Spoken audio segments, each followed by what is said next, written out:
Puerto Rico y ahora estoy acampando en familia. Y mirar la vista seca y les quiero enseñar después. Ay, me caigo. Algo que después aquí hay un columpio y allá miren la vista.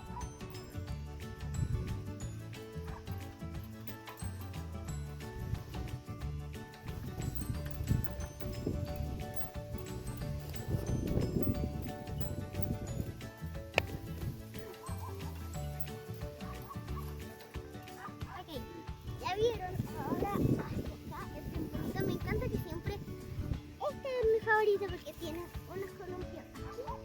Lo más difícil que no me gusta es que hay que subir aquí con una soga. Eso sí, hay que subir con una soga.